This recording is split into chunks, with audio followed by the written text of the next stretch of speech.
You think that it's important for Canada to protect our history and to not erase our history? For sure. Every inch of it. History's important to our kids and to the future. It's important for every country to protect their history because you don't want to lose that. I feel like we have to remember history and learn from it. I think it's like people trying to make white people feel guilty.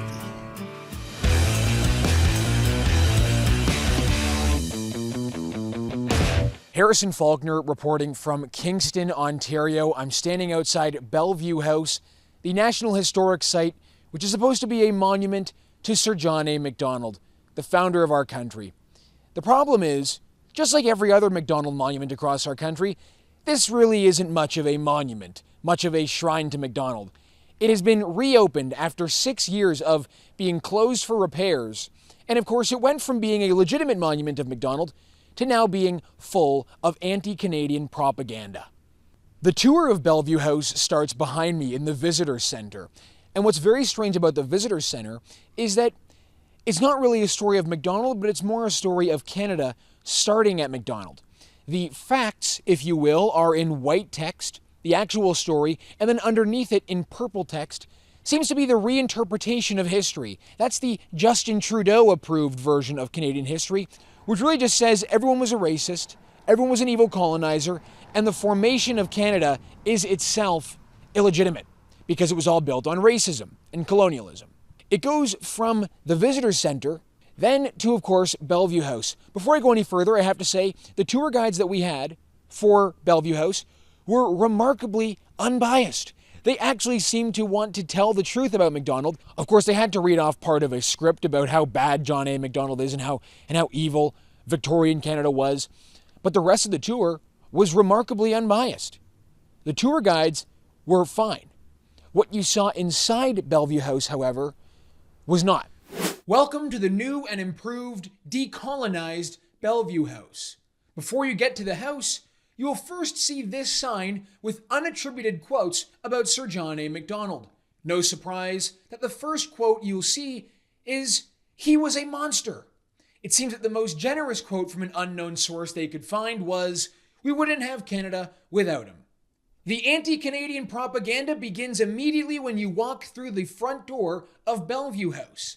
The tour begins with this sign, reminding you that you are invited into discussions and moments of personal reflection about how Canada's future can be more inclusive. As you will see, this isn't your typical museum. In the basement of the house, you will see a lexicon for the time, which includes words like genocide, imperialism, racism, and colonialism.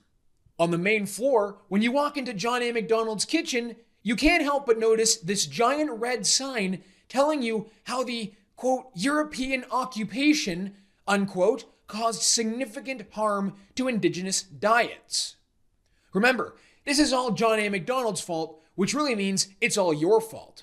When you walk up to the second floor of Bellevue House, well, that's when the decolonization really begins.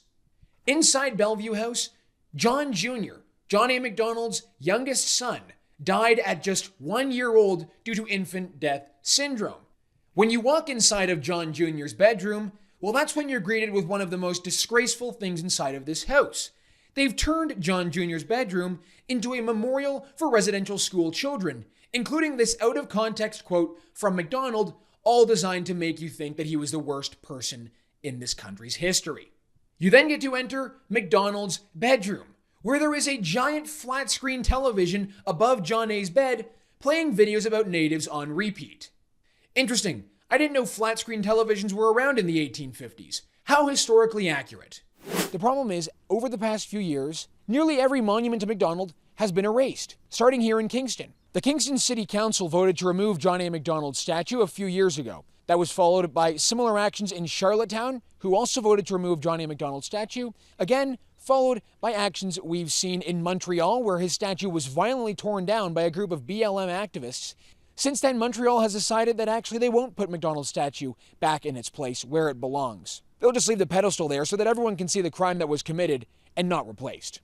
Regina, they voted to remove their John A. Macdonald statue. The city of Victoria, they also voted to remove John A. Macdonald's statue. In Hamilton, they voted to remove John A. Macdonald's statue. Queen's Faculty of Law here in Kingston, well, they took John A. Macdonald's name off their Faculty of Law building. Basically, every single monument to John A. Macdonald under Justin Trudeau's leadership has been erased. And if it hasn't been erased, it has been footnoted and qualified with things that, frankly, he wasn't that responsible for. Did anyone really expect anything different to come from the Bellevue House monument? It only opened just last week after 6 years of being closed. At the opening ceremony of Bellevue House just last week, we were reminded by one of the historians who was involved with putting up the new plaques and the new statements reminding us all how evil John A. was, that Canada is steeped in racism and colonialism. Canada, like the United States, was steeped in racism, colonialism, white supremacy, and other legacies of enslavement. We're now here, however, to ask local Kingstonians what they think of John A. Macdonald. Should John A. Macdonald be celebrated? Or should we continue this process of demonizing the greatest Canadian, the man responsible for our country? Let's see what they have to say.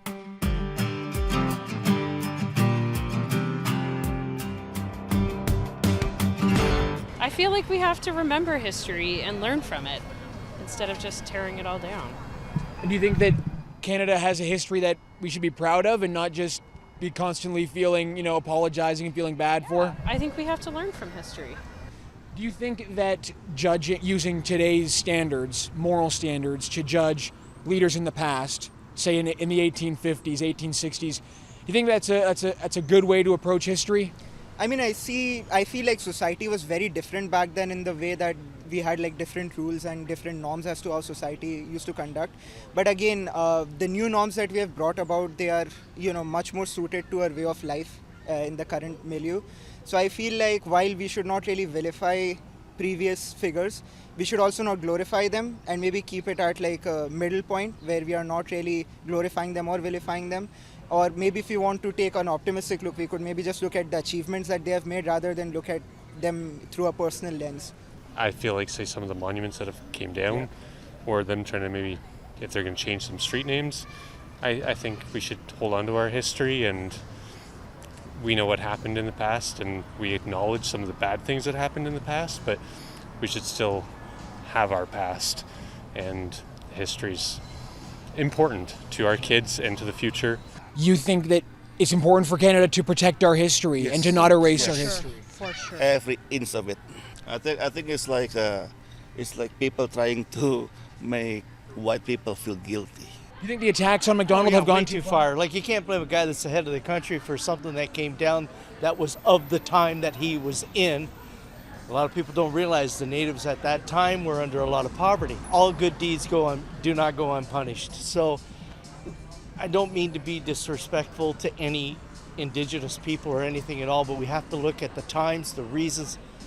If you were looking at it from today's point of view, we're not looking at it from point of view from our past. I think it was Prime Minister Pierre Elliott Trudeau that said, and this was over, I think the Chinese being in they were asking for compensation, and he was going, you cannot hold this government responsible for something that happened 100 years ago, even if it is wrong. It's just that time is gone, and we can't make restitution to people that aren't here. And do you think Canadians should be prouder of their country and more proud of where we come from? I do. I find that there's a lot of woke stuff going on and a lot of mega stuff. We got to find the middle. It's either you believe what I believe or I'm against you. So you're either for me or against me, and we got to stop that. Because I was liberal when I was growing up, and now I find I'm more conservative. But my views haven't changed. I think it's important for every country to protect their history, because you don't want to lose that for the next generation. So it's important to share and to preserve that. Do you think that it's important to recognize the positives and not necessarily just the negatives? Yeah, actually, I think we have to balance this thing, because you have to preserve the good things that one person do at their moment in the history. But actually, you have to recognize the bad things as well, because it's important for any kind of culture to grow with that thing and avoid to do the same things again over and over. We've just heard from local Kingstonians or Kingstonites. I'm not quite sure what the name is. Maybe we've been giving them the wrong name this entire time. But there has not been that much diversity of opinion on this issue. Everyone we have spoken to says that it's important to protect Canadian history. It's important to protect John A. Macdonald, his legacy, his monuments. We can't just throw everything out and constantly be apologizing for things and constantly be feeling bad for ourselves. And also, we can't be applying the moral standards of today to those in the past. If these standards were applied 100 years from now, all of us would be thrown to the trash heap of history. Kingston is a truly beautiful city. The history in this city, the architecture, it's beautiful. There's so much old Canada here that is worth preserving. This city, just like its most famous inhabitant, John A. Macdonald, deserve to be protected and deserve to be celebrated. John A. Macdonald's legacy is not necessarily perfect, but he is the reason why we have a Canada today. He is the man that we can thank for living in one of the greatest countries in the world. So for the federal government to do what they've done to Bellevue House, to try to disregard and really attack his legacy, does a great disservice to our country. Everyone here seems to think that it's important to respect the legacy of John A. Macdonald while telling the truth, and I couldn't agree more. Signing out from Kingston, Harrison Faulkner for True North.